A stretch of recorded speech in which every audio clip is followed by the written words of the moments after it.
Hey guys, what's up? Welcome back to the video. Today I'm going to be doing a sneaker collection reveal.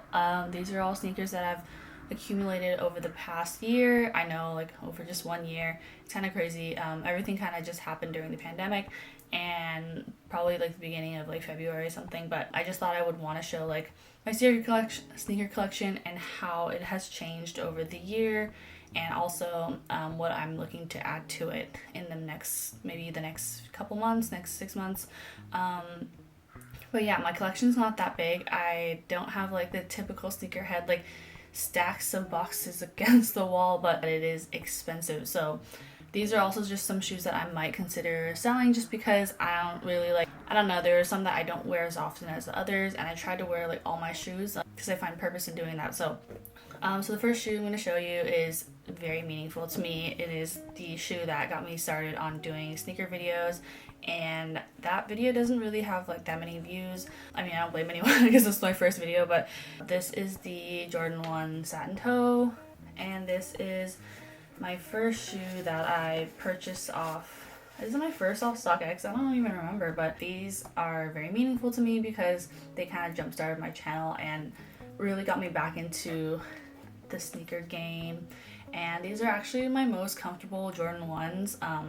Retros, they're more on like the cushiony side than the rest of my Jordans. I only have three pairs. I obviously want to add to my collection, but collecting shoes nowadays is very expensive. It's always been expensive, especially with like The Last Dance coming out, that documentary about Michael Jordan. So it's just been kind of like hard to really like decide what I wanted to get. Otherwise I just get them all, right? But yeah, this is very meaningful to me. The lighting keeps changing because it just rained, but I really like this shoe because it's, well, one of the more classic colorways, the black toe with the red, and then it's just satin, which is like very subtle, but also like I feel like it adds something, you know. It's not just the plain leather.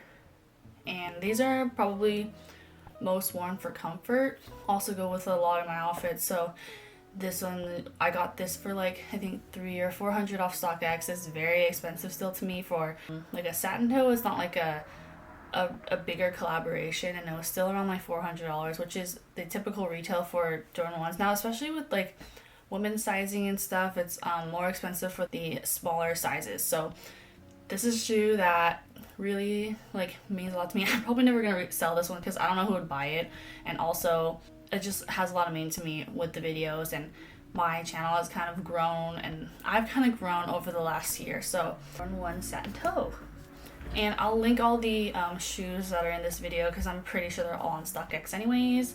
Next shoe, should we go with another Jordan or should we switch it up? Let's do it by order of purchase. So this next one, also super meaningful to me. Probably one of the most unique shoes I have.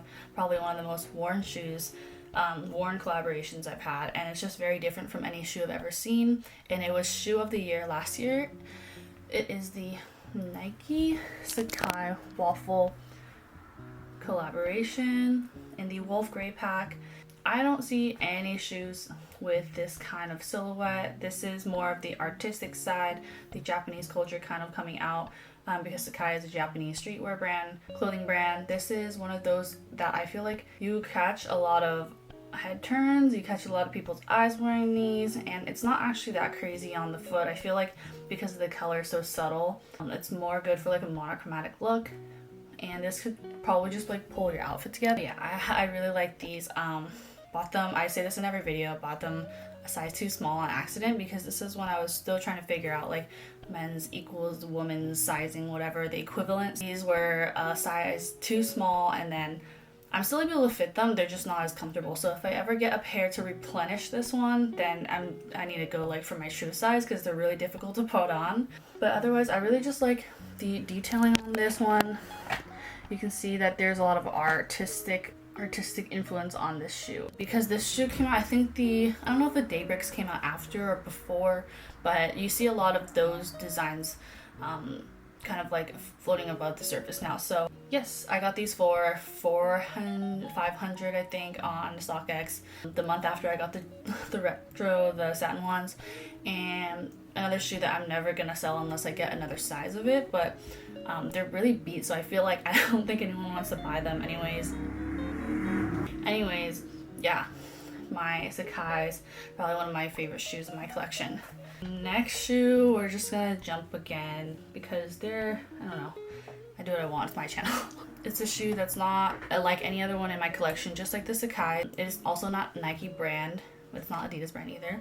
It is the New Balance 827s Absorb White, and these are kind of like a dad shoe play on dad shoe. These are the white absorbed with lots of bursts of color, and you can see that it's lined with the red and lined with lots of colors on the bottom. These were a shoe I saw on my Instagram feed or my explore page. I think Lynn Miller, she's super aesthetic. She has a super aesthetic Instagram page. I'll link it down below. I don't follow her though because I feel like because I was following her before, I was seeing her post so much stuff about clothes that I get influenced to buy those clothes like a true influencer does. So I saw these on her page. She was wearing these with like a gray sweatsuit, and I really like them because the shape, and I don't have anything like this. I wouldn't say it's particularly like the first thing I would wear like in my closet, but it's definitely like something out of my comfort zone that I actually think looks kind of okay on me. So these are the 827s Absorb White, and I got these for $400. I don't think that's too bad considering they don't make a lot of the small sizes in this shoe anyways. If you go on StockX, I think they only have like one left in size 5, which is a 6.5 women's. I would probably, if you really want them, just like go for it because it's gonna be really hard to find. And these are a great dad shoe. I really want to get the New Balance 990 V5 in the gray that everyone has, just so I can have something more casual and like something that's not Nike, because I kind of want to like dip my feet into other brands and other styles of shoes. And so this video actually got quite the few views like among the rest of my early videos, maybe because not a lot of people did videos on these. I'm not really sure. I didn't really look up anybody's videos. Yeah, here we are. Alright, and the next shoe I have is another Jordan, and this is probably like my favorite Jordan in my entire collection. I can only say that now because when I expand my collection it might be different. These are super sought out for, super hard to find in my size. There's probably only like 5 left on StockX. I'm sure you could find them on like Stadium Goods or even like Flight Club or something, but super expensive. Obviously wouldn't recommend someone paying like $2,000 for this shoe. Okay, it's the Union 1 black toe, and I really like this shoe because a neutral color but with a twist of the red and vintagey like yellowing on the shoe on the bottom sole, and it has these small details that I really like in shoes. In collaborations with this stitching, it looks like they cut off the top of the neutral gray and sewed it onto a black toe. I wear them out. People who have been in the sneaker game a long time look at me like, how much did you pay for those? But yeah, these are probably like my favorite Jordans. They're like a low-key like subtle flex, and that's what I like the most in collaborations. To be honest, I don't really like to be super flashy with my stuff. I know I have a couple shoes that are pretty flashy as well, but I don't really see them like that. I just see them as like, oh, they're collaborations. But I would never just like buy, I don't know, I wouldn't buy like a Dior oblique, is that the shoe? It looks like Converse, but it's plastic and has the Dior like print all over it. Those are not like for me. I don't like buy things with monogram everywhere. I want to be more subtle with my quote-unquote flex because things are just too loud for me, and like I like to wear a bunch of things in an outfit, so I don't want them to clash. Anyone who's like, oh crap, I don't know what to wear with my outfit today, like here you go. Compared to like the rest of the Union collaborations, I feel like this is the best one. Union 1's probably my favorite Jordan in my collection. Very sought out for. Paid $1,100 for these. I'm just gonna say that now and then never say it again because people will know how much my collection costs. They're going for about $1,700 on StockX. I think the blue ones are really hard to find too in size 5. So either one, if you're gonna splurge on a shoe, I think this would be a good one too. Alright, another Jordan collaboration I have. Actually, most of my, like 2 out of the 3 Jordans I have are collaboration. This one is so expensive on StockX right now, and I have no idea why, because I felt like the Travis Scott hype kind of died down this past month or this past 2 months. I mean, he's doing really great this year anyways, but so I see why it's not dying down, but also like this shoe came out like 2 years ago. These are my latest Jordan 1 release that I picked up Travis Scott Jordan 1. These, I really only bought them for the colorway. I'm actually not quite the biggest fan of the backward swoosh. Despite like wearing these all the time, I paid like a lot of money for these shoes, so I'm gonna wear them no matter what. But I felt like the color is more why people bought the shoe, and also, I mean, like if you look at it, it's kind of like Travis Scott vibes in a shoe, because he wears a lot of like more vintage brown kind of like pieces along with like flannels, t-shirts. Everything's more on the vintage side, but like it's kind of on the higher end vintage side. It is also kind of encompassing what he is, because he's a very simple guy. Like those are very simple pieces to wear, but they just look really good on him. So that's why I also bought the shoe, because I really appreciate Travis Scott's impact on streetwear and impact on the shoe industry. I just feel like he has like 6 collaborations. He just has a bunch of like sneaker collaborations with Nike. I feel like he has been the face of Nike for like the past 1 or 2 years. Something that a lot of artists like aren't able to do. I think it was the only other person who was able to get like a sneaker collaboration that is super huge with Nike, that he's not an athlete, and that is like pretty groundbreaking for like the fashion industry. So yeah, this is more so like because I appreciate what he's done for the sneaker industry and the fashion industry. I feel like a lot of people draw inspiration from his outfits. Everything he wears becomes expensive, and like if you go on Grailed, you can see like this whole list of like, oh, Travis Scott La Flame inspired like flannel crew neck hoodie. This is what he wore, and then the price is just like, so expensive. He also is just like doing really well because he's with Kylie, and like she endorses like all these sneakers too. Not really endorsed, but like she wears them also, obviously for your promotion, right? I just really like the color. I mean, like I don't hate the backward swoosh, but it's definitely like leaving a lot of negative space right here that I don't like as much. But I don't think people really care because it's like Travis Scott. And then I like this little heat stamp kind of looking thing in the back, Cactus Jack. Mostly really love it for the color and the finish. I think they did really well, like a good job on this suede material. It looks more luxe in person, I think, and it's not as dark in the camera than it is in person, but I really like that they did the yellowing on the sole too. That's just embodies like Travis Scott vintage looking stuff anyways.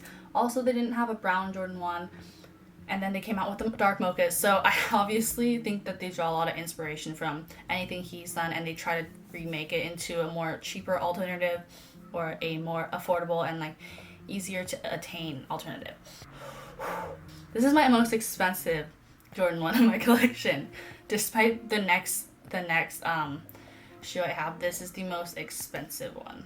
Oh yeah, also I really thought about selling these too because I didn't wear them as often. I started wearing them again. I mean, love it.